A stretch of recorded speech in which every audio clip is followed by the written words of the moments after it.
What is going on, guys? The SmackTalk team is back. We are here with another episode of the People's Podcast. Tonight, we are here to discuss this Saturday's AEW Double or Nothing pay-per-view. But before we get into anything, as you guys all know, I am the Macho Man, Matty Savage. Dan, go. I'm Timo. And I'm Insider BA, and if you're not following us already, it's pretty simple. Look at the pictures below this video. All the links are in the description. Give us a like, share, follow, retweet, subscribe. It's real simple. It's the fact that you got to do. And, of course, thank you to all the groups that allow us to share our posts within. We're trying to get out there to all of the universe. And, you know, we usually drop a lot of WWE. We talk about their pay-per-views. But now I think we're all on board with AEW. We've been since the beginning. We never really got into their pay-per-views themselves, but we're going to do them now because we're just pumping out this content for you guys. And with that being said, are you guys ready for this Saturday's pay-per-view? Let's get into it. I'm pretty ready. I'm pretty pumped. Wow. I'm looking forward to the ladder match. Well, that match is going to be so good to me that I don't even want to talk about it until later in the show. Right. Let's go right into the only match that is listed on the pre-show. It's actually a tag team match to determine the number one contender for the AEW tag team titles. Private Party takes on Best Friends. Question, is Kenny and Paige still the champs or no? They are still the champs. Okay. Adam just returned. Yes, he did. All right. So we're back on level playing field.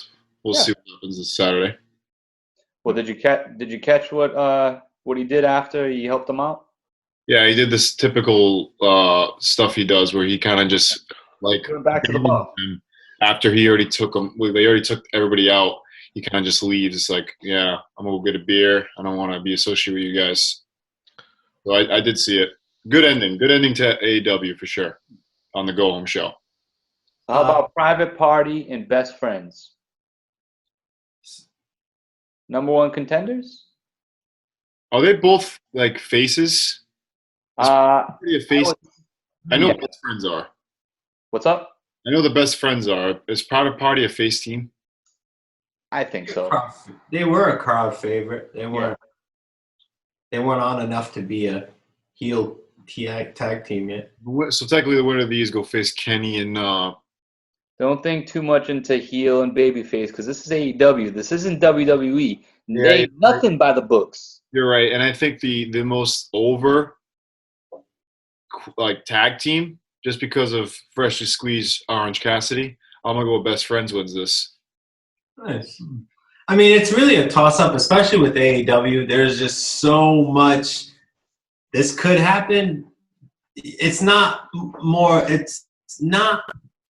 You just don't know what's going to happen in AEW. Their creative team has put in a valiant effort, as you can see in the last couple of weeks. And to have a pre-show match actually means something, like, especially in AEW where they're highlighting tag team wrestling a lot more than any brand I've ever watched. Let me just get the card out real quick.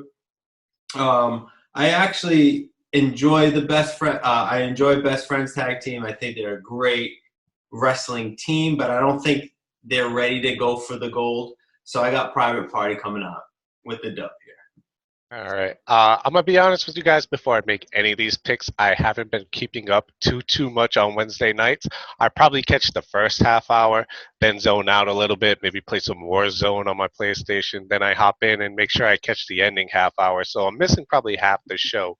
But I think Best Friends are, like, I agree with Brian when he said they're kind of a crowd favorite and they've kind of got it going for them. So I think if they want to keep pushing them, this would be a good win for them to have on the pre-show. I'm gonna side with Dan Go on this one. Actually, I'm going with Private Party to take this one, become the number one contenders. I think they've been obviously pushing Best Friends on every Wednesday night, but this is AEW, and you really don't know what to expect. And I'm going to go with best friends take the loss here. Okay. They're known for taking losses. So Let's get into a singles match we have here. Dr. Britt Baker, DMD versus Chris Statlander. Any interest from you guys on this one, or? I, I'm a big fan of Baker and Statlander. I think that's probably they're two of the top three in the company. I'm not a fan of Nyla Rose. I'm not a fan of the original champ or Riho. Rio. Thank you, because she's been irrelevant ever since. Like I think they went with Rio to give her the title just so to with the backlash with Nyla Rose and all that. But Nyla Rose is a champion now. And regarding back to Britt Baker and Chris Statlander, Britt Baker, I don't know if she's going to even compete Saturday because she looked like she got hurt Wednesday. So I was going to ask if the insider had a rumor on that or not, but I haven't. All I know is that you're not wearing the glasses, so. I'm not wearing the glasses, but I did read into it. The only thing I have is that it was not like a stage, like a work. It was a legit injury. The extent of it, I do not know. There were a lot of injuries on Wednesday for the go home show. We'll get into when we talk about the matches. But Brits happened when Nyla Rose was like not powerbomb, more like a Samoan drop or something thrown into Britt Baker in the corner when she was on the ground, and all of Nyla Rose's weight landed on Baker's knee. So that is the injury. She was pretty much out of the match from that point, I think. And she wasn't even part of the final, like, after the match was done with the whole the brawl that they did with Nyla Rose and into the table just to make the I don't even know who she's facing, to make her look big. But to if this match does happen and I had to pick a winner, I'm going to go with Britt Baker because she is the role model and she's on a hot streak right now for her heel gimmick. It's paying off for her. She wasn't bad as a face, but it is what it is. You just have to change script, and I like that they changed the script on her, and I think she's playing the role very well. So I think a win here will let her win. I mean, let her excel in the Right. We'll let her win, but maybe we'll get her better in the rankings. I'm not sure if she's the number one ranked right now. I as well am going to follow suit. I just think Dr. Britt Baker has a lot going for her right now, and to have her take the L, if this match is to happen, that is, to have her take the L would not be well for her for a good period of time after losing this match. Does that make sense? That was a little kind of off. I got you. You know what I'm saying? Like her near future would be. You can't take this loss. Broken. She can't. I got Baker winning this one. But this is AEW talk. I mean, this isn't WWE. You can be as creative. This one right here. So you can be as creative and as you want to make for your pick, as you want to be for your picks, because it's going to show where in tune are AEW's creative writers with the universe. So I like it. That's why it don't matter. I'm also going to go with Britt Baker without spoiling too much of my future picks. I think Britt Baker is going to be one of the top women in this company soon, as long as she is healthy and isn't hurt, which hopefully not, and hopefully we have this match. But I think Britt Baker could be like the women's superstar for AEW if she keeps up what she's doing. Yeah. Strong words there, Timo. I like it. I'm going to go with Britt Baker as well, again, if this match does happen. Chris Statlander, I mean, she just lost to Nyla Rose at The previous pay-per-view. and, you know, I don't know. I'm not really feeling that gimmick myself. What is it? She's not. I said she's kind of like an enhancement talent, but she's not an enhancement talent. She's definitely one of the top four. Yeah. She's taking those losses right now. Britt Baker definitely is thriving in the heel role, as you said, BA. So to me, it's just keep pushing her to the moon, and she has to take the win here. Yeah. Let's keep on rolling. Let's keep on rolling with some MJF versus Jungle Boy. And I wish I remembered the rest of his name because I love when Jim Ross says it. I'm going to look it up. Isn't it just Jungle Boy? No. There's more to it. I mean, there's Luchasaurus, there's Jungle Boy, and Marco Stunt. Right? Marco Stunt's the tiny guy.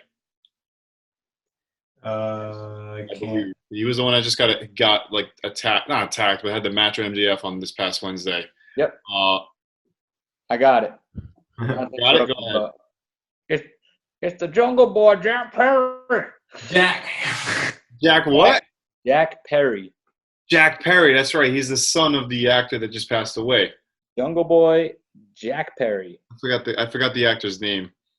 He might have been a famous, not a famous doctor in a movie or something, in a TV show. But going back to the match, MJF is killing it. He is, I believe, he's the top heel in the company. I think he's young too. He's like probably like I think he's 22 or 24. He's definitely got a bright future ahead of him.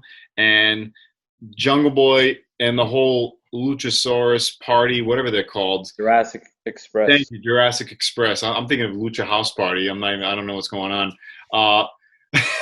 Jurassic Express. I haven't seen any threat from any of those three guys, even Luchasaurus. So I believe they're like an enhancement talent, I guess you can say. Especially with I compare Marco Stunt. Bully Ray said it perfect.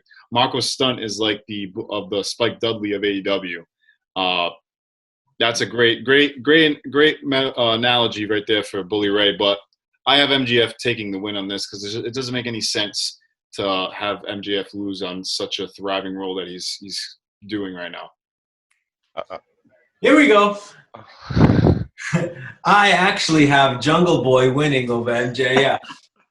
And the reason being is last night, this week, AEW, the ending was great.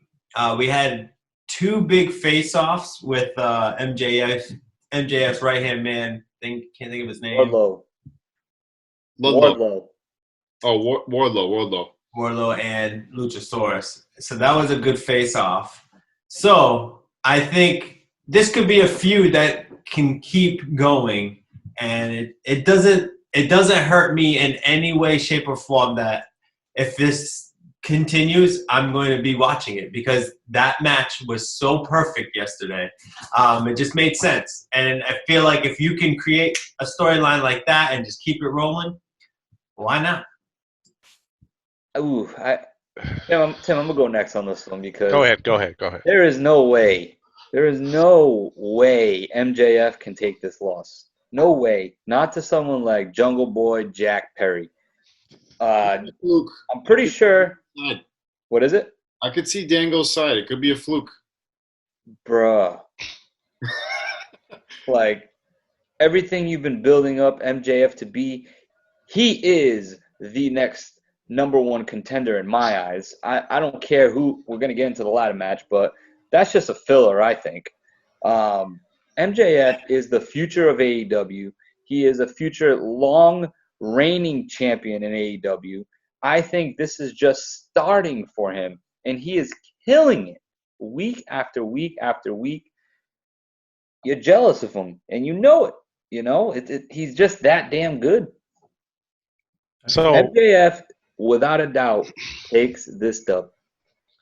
So Brian said that MJF is probably the best heel in the company, but I just want to correct him slightly. He's probably the best heel in the world right now. Ooh, that's a good correction. You hate him so much, and you just recognize, damn, he's good at making me hate him. Like he just reminds you of that guy you've always wanted to punch in the face, just because it's like, I hate you so much. But you realize he's like honed his craft of being able to do that. So that's why I think he's one of the best in the world currently. But, you know, we're in different times today. We're not seeing the full world of wrestling and what it can offer. But that's also more of an attestament to, wow, MJF, he's keeping it going. But I think he wins just because this is the match that a heel wins. Like, the heel always kind of wins this match. I mean, Danny said maybe it's a fluke, but no, he wins this match, and you like him even less at the end. He's fantastic. But one thing I do want to say about MJF, I want to see more Wardlow though. Like he's Yeah. playing just the bodyguard, but that guy was showing he's That that's a dude's big ripped. boy. That's a big boy. That's a 15 to 20,000 calorie day kind of guy. Jesus Christ. Lord Almighty. It's like how it's a slow tease of Wardlow, you know? Back in the day, you had Shawn Michaels with Diesel watching his back, so it's like could be the same kind of build, you know? Eventually, Diesel eventually got the title over Shawn, so do I see Wardlow overtaking MJF? No, but who knows? Could be the same build. We'll see. Anything can happen in the AEW. Y'all elite wrestling. So I don't know if you guys got to see Dynamite this week, but Sean Spears had a little segment called the Sean Spears. I need help. Sean Spears. Sean News? Spears News. Is that all it SSN. was? That's all it was. Yeah. Oh. All right. That shit was good. That was creative, and the way it built into this next matchup, where he basically just said, "Hey, Dustin Rhodes, I'm calling you out. Yeah. Like it." And I think without another one that I'm going to go with, this without a doubt, Sean Spears has to get this win. 1,000,000%. So Back I right guess off we of could it. say the Sean Spears experiment that he's been doing ever since he jumped ship to AEW. I see why Vince let him go. I don't see him as a top talent. I still don't see him as a top talent in AEW. He's been kind of falling flat, everything. This Sean Spears news that he just dropped on this past Wednesday's episode of Dynamite, and that great, like in the 5 minutes that he had with the Sean Spears news, he just built you the match with Dustin Rhodes because he didn't have a match on the card. Perfect. Instead of just grabbing a mic, going out to the ring, saying I want a match, you just did some weird thing, like kind of reminded me like Bad News Barrett. It's Sean Spears news. Creative. But everything else he's done before that is just hasn't clicked. Like he was looking for a tag team partner, and I don't know what the hell to do. Hashtag Sean Spears tag team. I don't know what's going on with that anymore. It's kind of got dropped. And ever since he came to AEW, he may be expected to be one of the top 5 talents, and he's not in the top 5 talents because he was one of the first guys that came over from WWE. And maybe that's what he expected. Fool. What's that? He's a fucking fool. Yeah. He thinks he's something else. I got him winning this match, like I said, but he's not. He just don't have it. Exactly. Great promo, Sean Spears News, to get this match going. Who I think wins this match?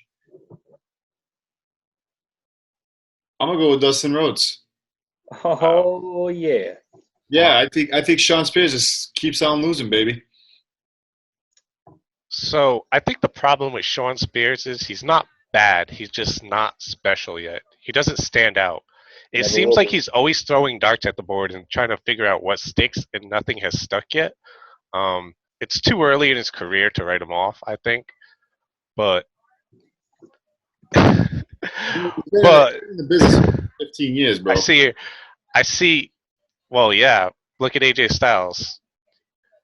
AJ Styles has been great for 15 years. 39. He's 39. Yeah, but you're the wrestling age. You can wrestle at a high level at 39. You know. Well, yeah, of course. Not the end of the world. Yeah. It's early in his AEW career. You know, he's just got here. All right, we'll put it that way. But he's still trying to find something that sticks. Maybe this Sean Spears news will stick. Maybe get him somewhere. Maybe he'll have to go find some more darts to throw in a little bit. But I think he wins just because he's got to do something. Because what would be the point of all this? I think it would be a good win for him. So we'll see where it goes. He just built this in 5 minutes. Like there is no point behind it. It's just I wanted a match. He got the match, and he's gonna lose. Yeah, but they've kind of teased a little bit of like Sean Spears not being a fan of Dustin Rhodes throughout Dynamite. All right. Like he made fun of him when he was having that retirement match where he said if he lost to, was it Sammy Guevara? I forget who it was. Yeah, like. No, I thought it was Vance Archer. No, that was the second match. Oh. He only Oh yeah, he did beat Yeah. somebody. Oh, was it Kip he only Sabian? put his career on the line for the first round of the TNT Championship. Was it Kip Oh. Sabian? Yes, I like Kip Sabian a I lot. think it was him. I like him a lot. But this next one, Nyla Rose defending the AEW Women's World Championship versus Hikaru Shida. It's a no DQ, no count out match. Wow. It was a lot of chaos this past week on Dynamite, building up that match. Nyla Rose went through the table. I mean, are you guys feeling this at all, or? Nope. So I haven't seen much of Hikaru Shida. Is that how you pronounce it? Sorry if it's wrong.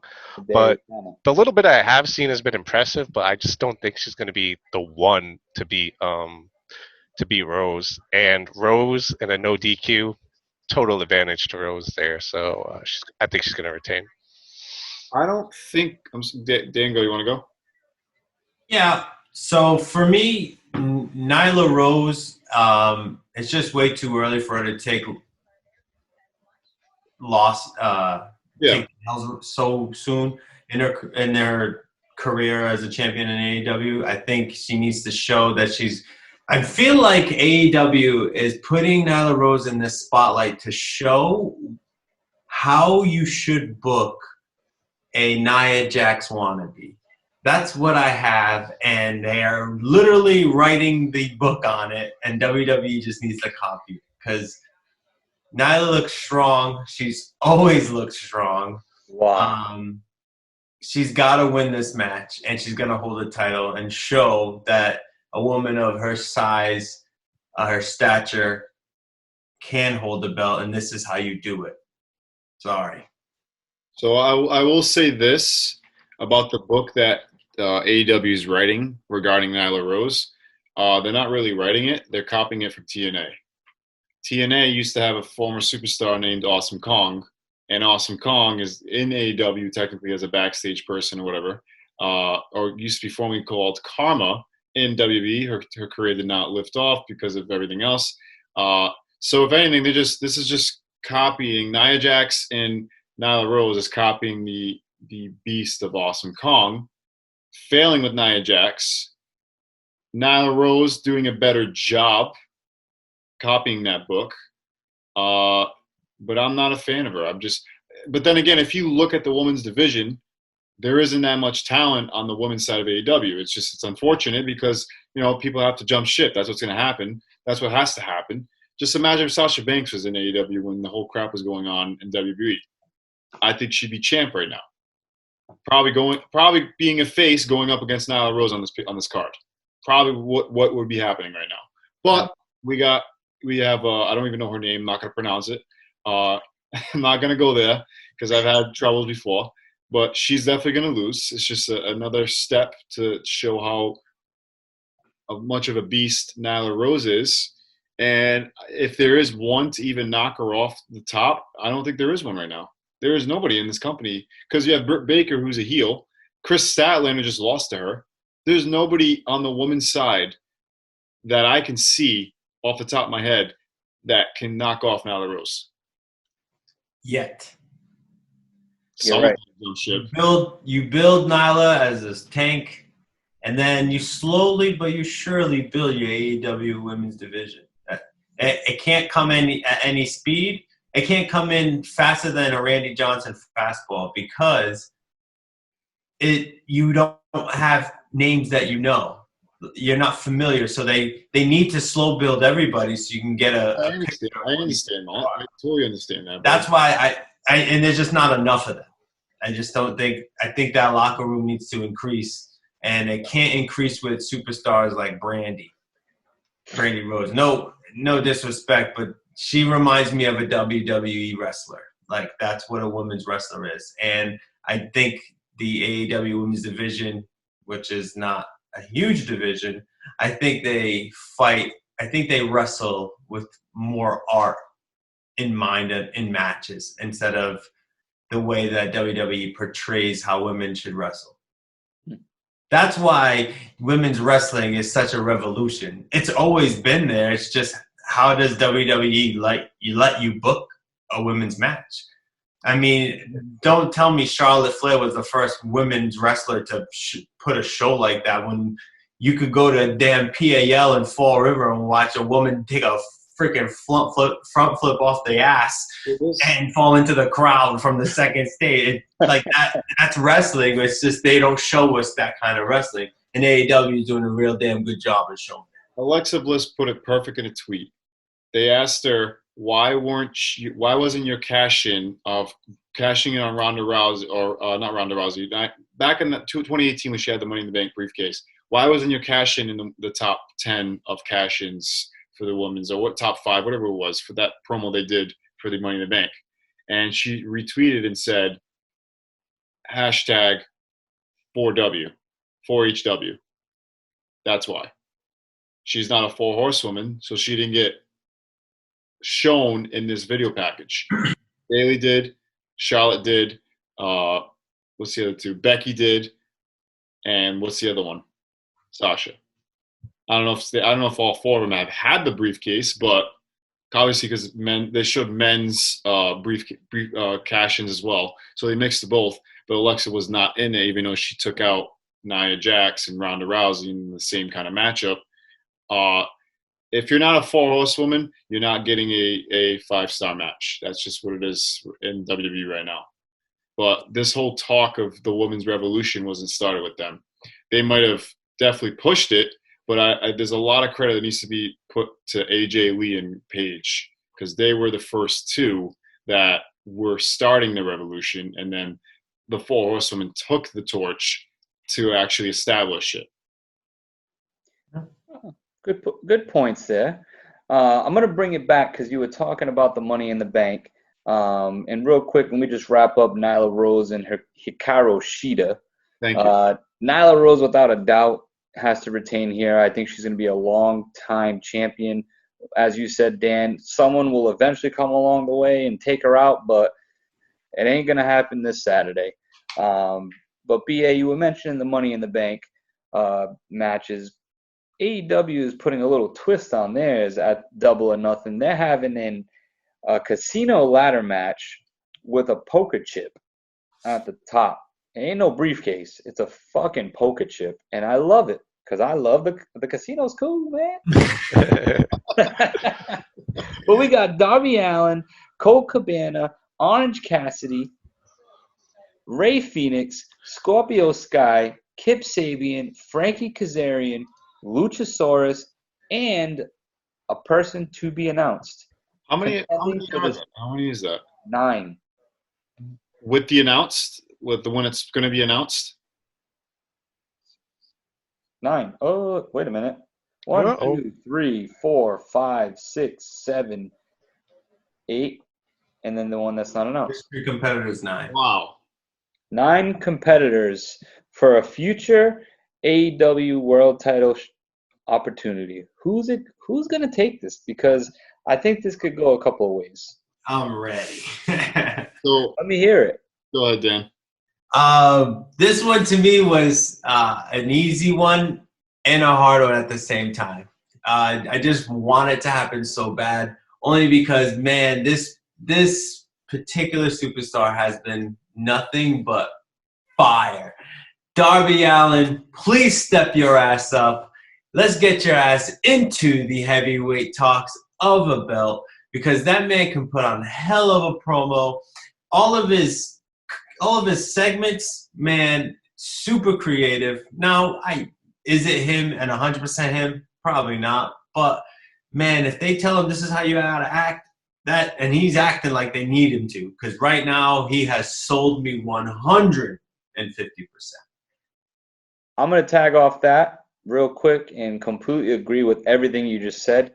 To me, it's one of two people. It's Darby Allin, or it's the person that's not announced yet. Right.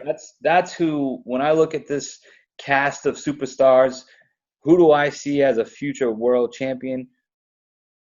I mean, it's Darby Allin. I mean, like you said, he's been very creative with his videos. He's great in the ring. He's already fought with the likes of Cody, taking him to the limit, but he keeps coming up just a bit short. But does he need that poker chip to cash in an opportunity to finally contend for the AEW title? And that's who I'm going with. Wow. So I think this comes down to potentially 3 competitors. You have the mystery competitor. So why else would they throw him into the mix if he's not going to be, worth the while? Darby Allin. And you guys aren't giving enough respect to Ray Phoenix. I'm going to tell you why. It's not that I'm not giving enough respect to Ray Phoenix. It's the fact that Ray Phoenix is a part of a tag team and he's part of a trio with Pac, the Death Triangle. So to me, I just can't see him being in contention to really be somebody I got winning this one. Look at WE's side. But one. What? Yeah. Otis. Oh yeah. I just think Ray Phoenix is probably one of the best athletes in wrestling in the world. We saw him live. It was pretty fucking cool. Yeah. And I just think as a wrestler, and this is what AEW, different than WWE is, as a wrestler, they would give Ray Phoenix that shot. Darby Allin has been crushing it, but him against Moxley or Lee would be odd, I think, right now.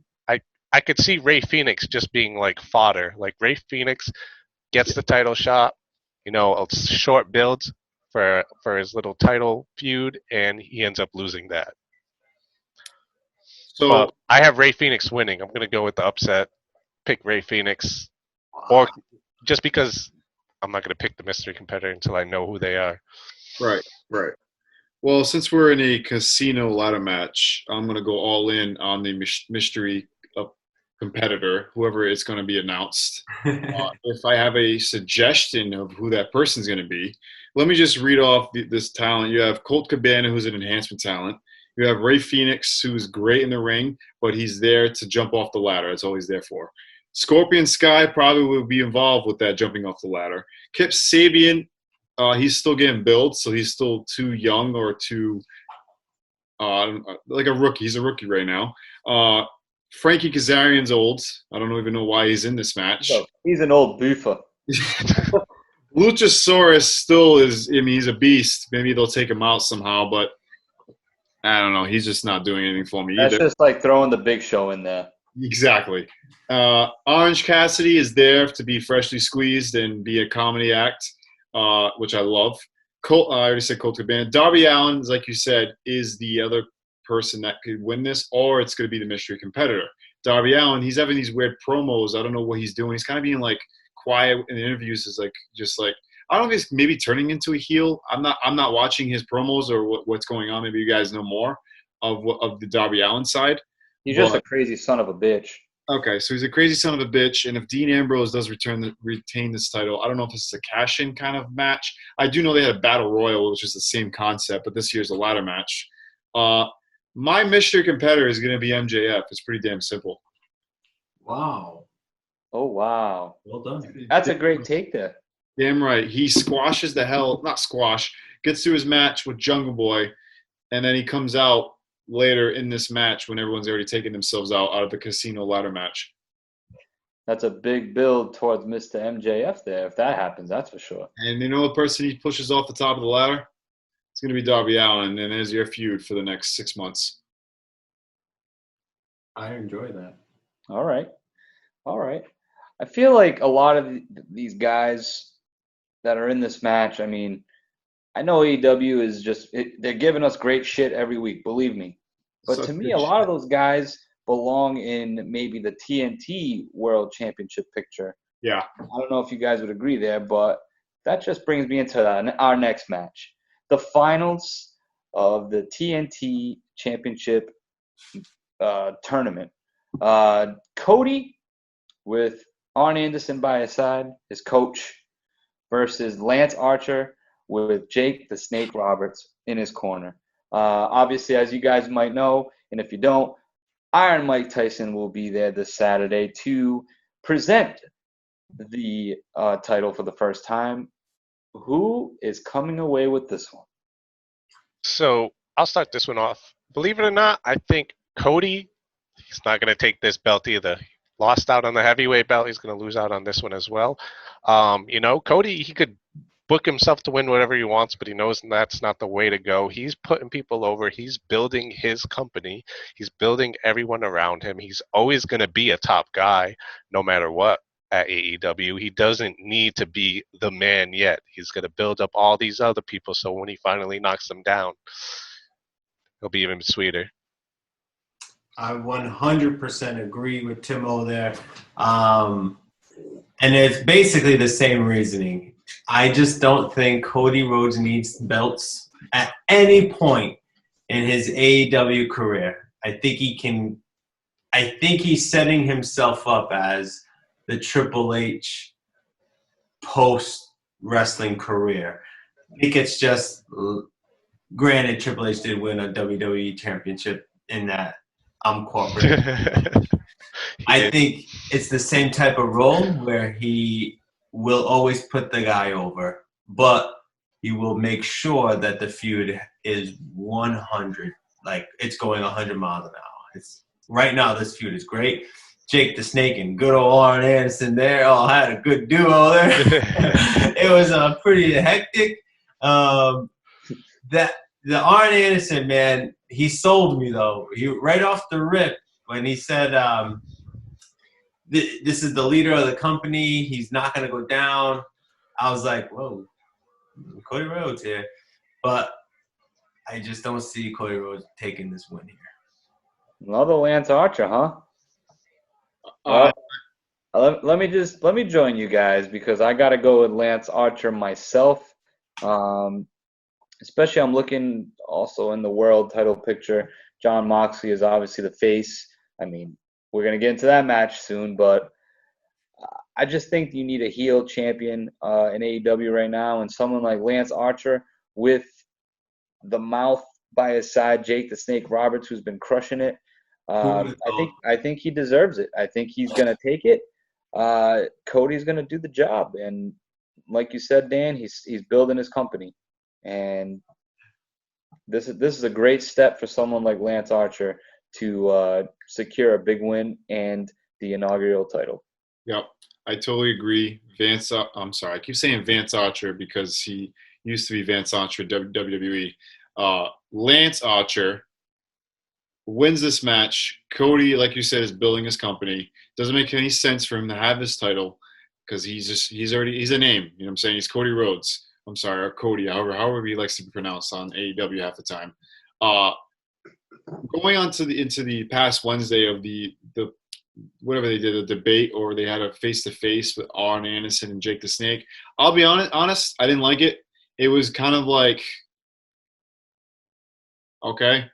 Like it didn't really build me to this match. It's just it's the building to this match is that the fact that Mike Tyson is going to crown a TNT champion.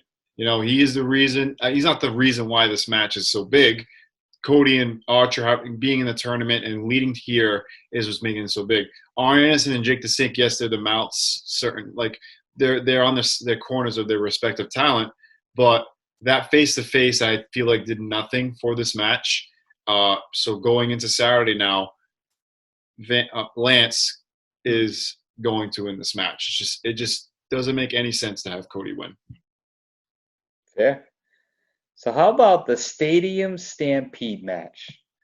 They're putting a ring on the 50-yard line of a football field, and it's just going to be anything goes. And we got the Inner Circle, Chris Jericho, Jake Hager, Sammy Guevara, Santana and Ortiz taking on Matt Hardy and the Elite.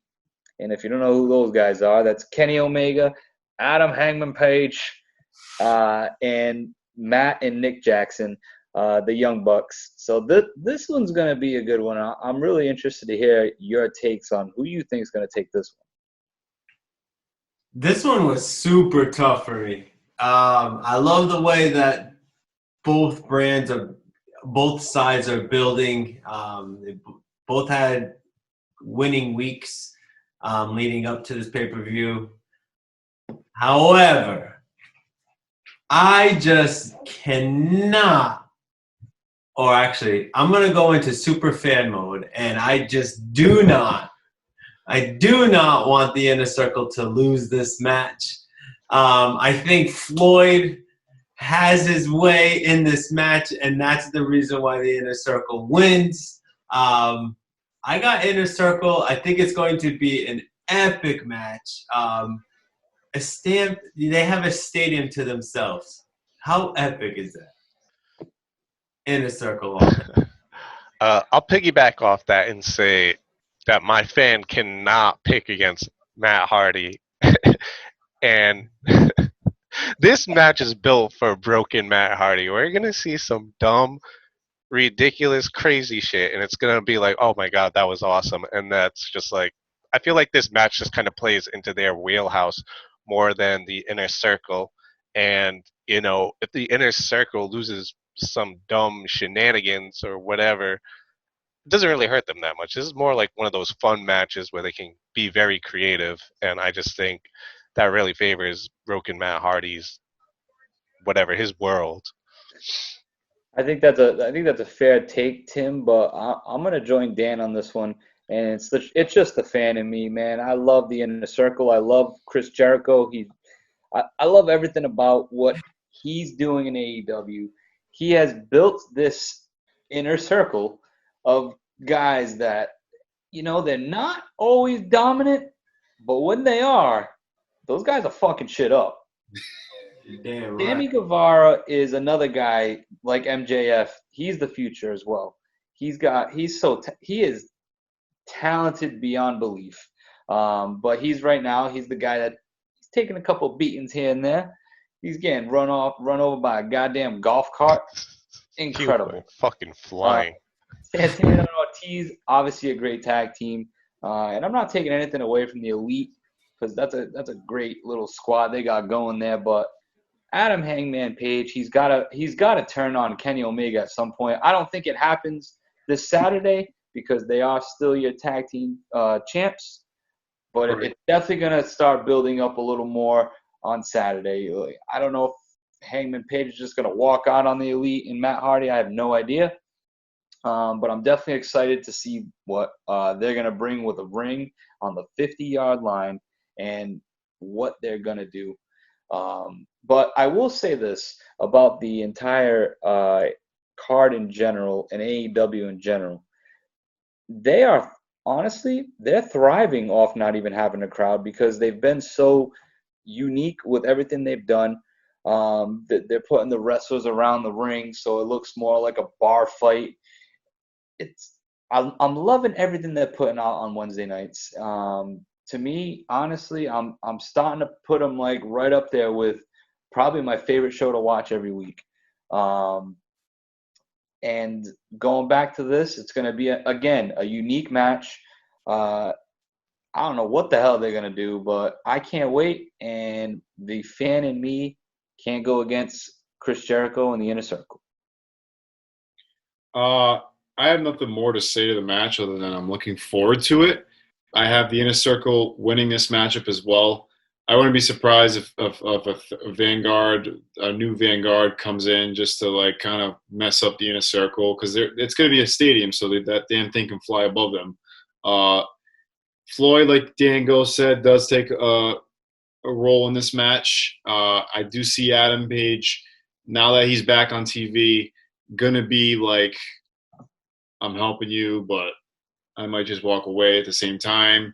And that might be the reason why that the Elite do lose and with Matt Hardy. I have Inner Circle. It's just I can't see them losing this matchup. Like it just let the momentum keep going. They're killing it. Yeah. And with that being said, it brings us to our final match of the card. It is the main event. Jon Moxley defends the AEW World Title against Mr. Brody Lee. And if you guys have been watching this build-up, very interesting. Jon Moxley doesn't even have the title right now because Brody Lee just took it from him, and I don't know, he can't get it back. 2 weeks now. Yeah, it's unbelievable. How the hell can't he get the guy? Can I just say this before we go into our prediction? Is this the main event? I think it has to be. Without a doubt. I think they were talking on Wednesday as this is the main event. Yeah. It has to be. Not the Stampede Stadium. No. No, we're going with this is your heavyweight belt. This is your 2 heavyweights. This This is your main event. Moxie's the guy. Damn right, baby. So I'll actually kick off the prediction on this one, and I'm gonna ask you guys a question.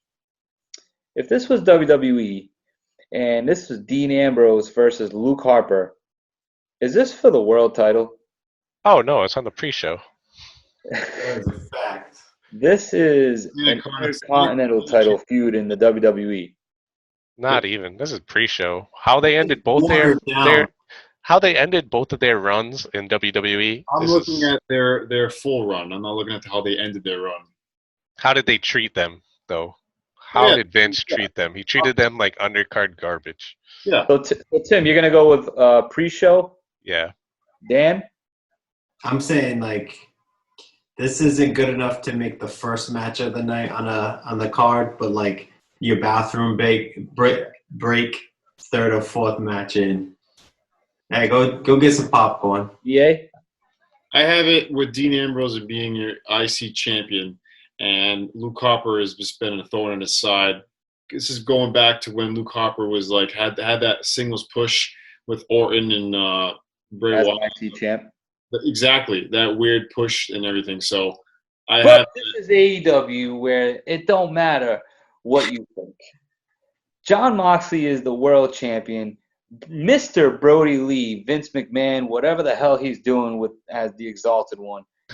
He is the main event player right now. He has been building up the Dark Order. I know Tim's on board with the Dark Order. He talks about it every time he's watching. He's like, man, these guys just keep bringing it week after week. It's you don't even know what's going to happen with these guys next. It's just twisted. You're right. And every week you see the Dark Order like fall more and more in love with their new leader. So it just grows and it gets stronger and stronger. It reminds me of the Ministry of Darkness. Like they were just all over the Undertaker. Whatever Undertaker wanted, they do. That's where we're at here, where Brody Lee is like your modern day version of the Undertaker in the Ministry of Darkness. He's the leader. And this is how here's the thing, right? Now let's talk about being creative. So now we're talking, and I know this is an AEW podcast, but this is just a comparison on how you don't treat your superstars. Because you had the Wyatt family. You had just ultimate creative greatness around in that one group where they could have just created something like this in an AEW like world. They could have had the Exalted One with the Fiend right now if WWE knew how to play the damn cards right, but they didn't, and they just made them if you looked a certain way. Now, if you go to Chris Jericho's podcast and you listen to some of his interviews with former talent, and if you're from the South, they're gonna give you an accent. You're gonna be treated the same way, and that's why teams are backing out of the WWE. AEW is a fresh start for anybody to be as creative as they want. Just look at the talent that's happening right now. And everybody keeps saying, well, that's WWE just minus the card. No, this is WWE on steroids because they're actually letting these guys do whatever the freak they want to do. These guys are balling right now.